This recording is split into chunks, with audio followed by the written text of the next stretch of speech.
Bueno, doctor de la Morena, querido Enrique, esto de las enfermedades renales no tiene secretos para ti. Ninguno. No, pero sobre todo para la persona. Y sobre todo para nuestro invitado, que es don Emilio González Parra. Exacto. Bueno, don Emilio, muy bienvenido y además para hablarnos de algo que siempre nos produce un solaz muy apreciable, y es cómo la técnica, la tecnología, está ayudando a la medicina clásica, incluso en enfermedades que se tenían por imposibles y que prácticamente cada medio año se inventan cosas. Y claro, las zonas, como pasa con la cirugía en España, que es buenísima, está muy avanzada, que además hay hospitales con medios y están al tanto de todas las novedades técnicas.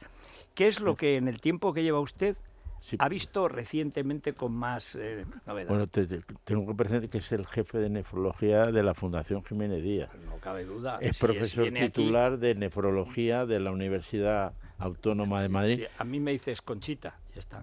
No, y es Conchito él, claro, porque entró desde un principio, es como yo, Conchito. Pues eso. ¿Comprende? Bueno, y además es médico del aire. Además. Hombre. Pues mira, en veteranos vendría bien, tal como está la pobre Valencia. Sí, es verdad. Bueno, pero ¿cómo ha sido, sobre todo, el tratamiento de las enfermedades del riñón, que se veían casi como una maldición, muchas veces heredada? Eso también cuéntenoslo. Y luego, ¿qué está cambiando en el tratamiento, si es que ha cambiado algo? Están en continua evolución. En primer lugar, muchas gracias por la invitación, Federico, Enrique, Isabel, por estar aquí con vosotros.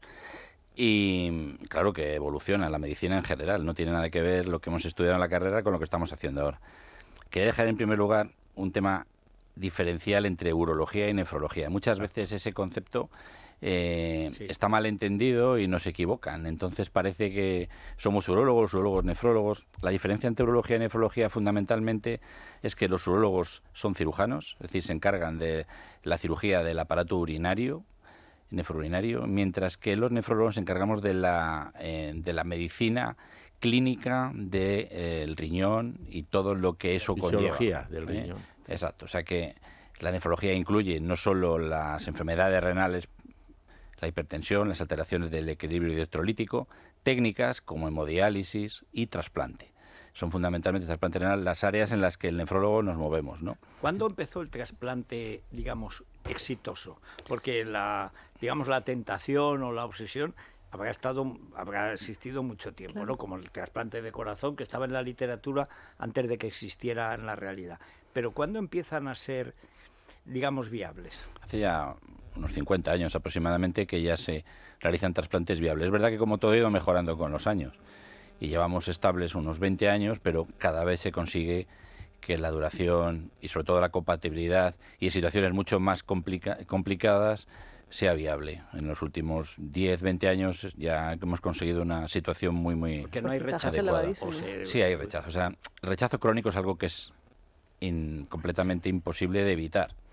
Es decir, no deja de ser un órgano externo, salvo que sean gemelos, el donante y el receptor, pues entonces habitualmente la supervivencia del injerto, claro, pero muy lenta, de tal manera que la expectativa de duración de un riñón determinada en condiciones habituales es bastante larga. ¿Y cuáles son las enfermedades más habituales de los riñones? ¿Es verdad que son las piedras? Yo creo que es importante para que todo el mundo entienda bien qué es el riñón, que sepa que el riñón es el órgano más vascularizado del organismo. ¿Qué significa? Que está lleno de vasos.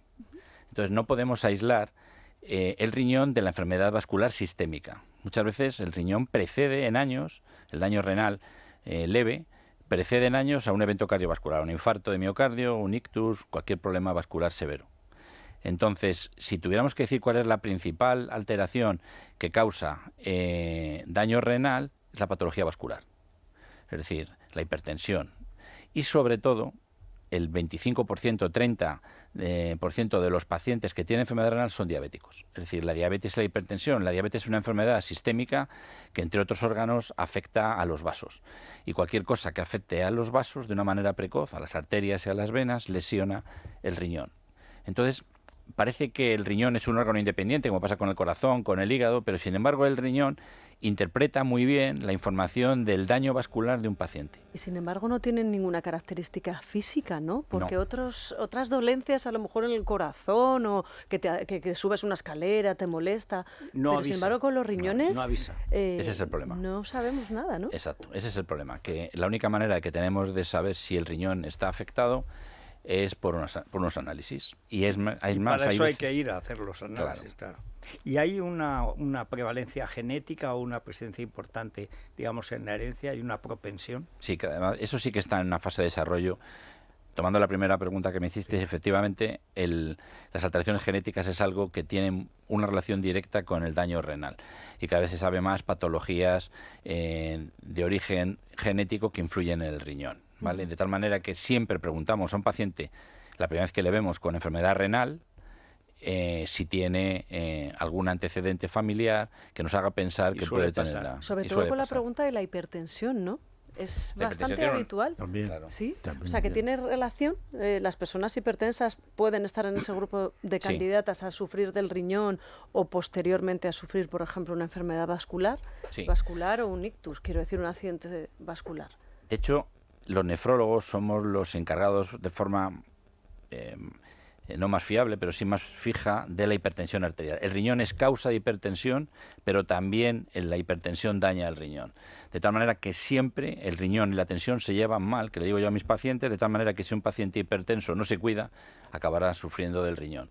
Y esto autoperpetúa, es un círculo vicioso porque el riñón se encarga de manejar la tensión arterial. De tal manera que si hay daño renal, también aumenta la tensión arterial. Tenemos que cortar ese círculo vicioso. ¿Y cómo ha cambiado el tratamiento, por ejemplo, de esta dolencia de las piedras?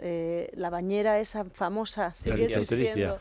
¿Eso sigue existiendo como forma de acabar con ellas? Bueno, ya entramos en un área que es más de urología que de nefrología. La litotricia.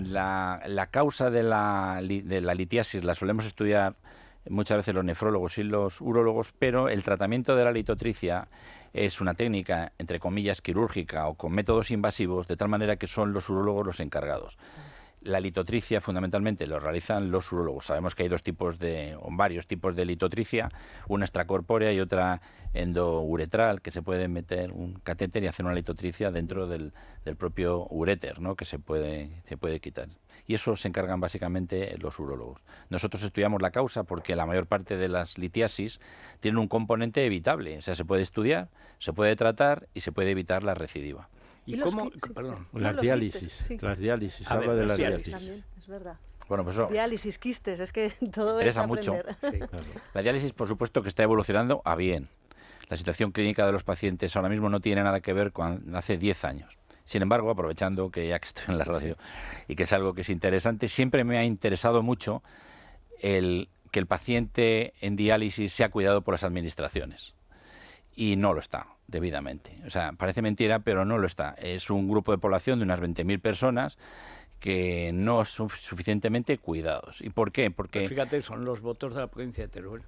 nada. Con 5.000 votos tienes un diputado por Teruel. Con 15.000, 2. Porque con la pelea y tal. O sea que al menos si estuvieran todos los de Teruel en diálisis, seguro que se ocupaban. Porque un escaño es mucho. una puerta. Y una cuestión, ¿cómo sabe uno que está mal del riñón?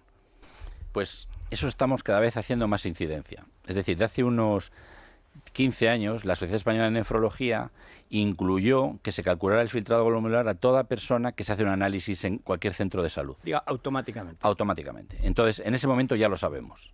Sabemos ahora mismo que de todas las personas que van a un centro de salud, alrededor del 20-25% de ellos tienen afectación del riñón. Una de cada cuatro. Y no lo saben. Y no lo saben. Y eso es muy importante porque tienen un riesgo muy elevado de sufrir un evento cardiovascular.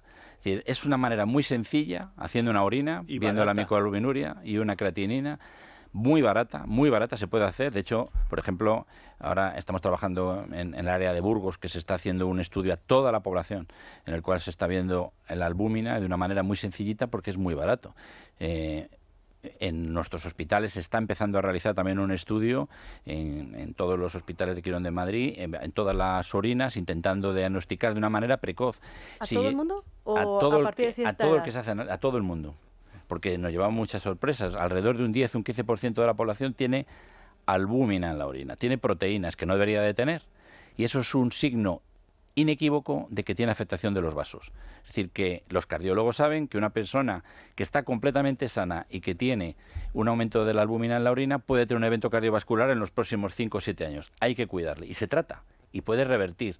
O sea, puedes prevenir que tenga un evento. No me digas que no es barato prevenir haciendo una albúmina que vale nada, menos Siempre de un euro, y saber que le vas a tratar y que va a evitar que tenga un evento, ¿no? Y una pregunta, doctor, que no sé si le hacen o no, y que a lo mejor es algo estúpida, pero ¿es real eso de que hay que beber 2 litros de agua para limpiar los riñones? Bueno, aquí dos cosas distintas. Yo le digo a mis pacientes, digo, vamos a ver, si con agua se curaran los riñones, no haría falta a los nefrólogos, buenas ganas, ¿no? Sería su ruina. Exacto, efectivamente. Pero es verdad que no beber deteriora la función del riñón. Es decir, hay que beber líquido y sobre todo las personas mayores, diabéticas, no tienen sed y entonces hay que forzarles un poquito. Pero no por mucho beber, el riñón va a ir bien. Pero sí que se sabe que la ingesta de líquido en determinadas patologías mejora la progresión. Es decir, si yo tuviera que generalizar la utilización, aconsejaría beber, porque no solo previene a los que no beben, sino que en determinadas patologías, por ejemplo la litiasis, que habéis hablado ahora de ella, y en otras muchas, el beber mucho agua protege de la progresión de la enfermedad renal. Pues, ¿qué clase nos qué acaba de dar el cantidad de doctor? cosas estamos aprendiendo. Sí. Lo que más me ha gustado es esa política de prevención, que es al final el futuro de la medicina, porque ahora, como no llegues muerto a un hospital, y aun si llegas muerto, te reviven.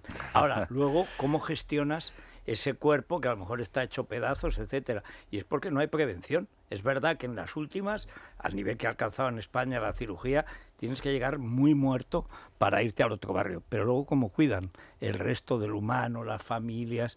Es un follón. Y en cambio, la prevención es que te ahorra el 80% de ese proceso, ¿no? En la Comunidad de Madrid se trabaja bien ese asunto, ¿eh? Bueno, pero es que en Madrid da la impresión de que es el único sitio donde se trabaja bien casi todo. No, es verdad que, por ejemplo, la esperanza de vida en Madrid es más elevada que en el resto de la nación, Bueno, claro, pese al estrés y a la polución. Es verdad que la sanidad que tenemos es de primer nivel. De defensa. Eso y tiene se está incidiendo en la tiene prevención. mala prensa el estrés, pues el estrés es la base de la supervivencia. Si ves un oso y no tienes estrés, date por muerto, hombre. O sea, claro. Doctor González Parra, muchísimas gracias. Muchísimas gracias. Y cada vez que inventen algo nuevo, pues venga a contarnos, aunque sea, y eso es más importante, una política de prevención. Porque ese es el futuro. La prevención es lo más importante. Lo dice Enrique desde hace Siempre. 20 años, Siempre, ¿verdad? sí. En esta sección. Y es verdad. Eso es. Pues muchas gracias a los dos doctores. Y hacemos la parada y a la vuelta hablamos de pan. ¿De cuáles son las Los mejores panarras van a disfrutar. panaderías? Las 10 mejores panaderías de España, que no de Madrid, de España. De España. Eso es. Es la mañana de Federico, con Federico Jiménez Los Santos.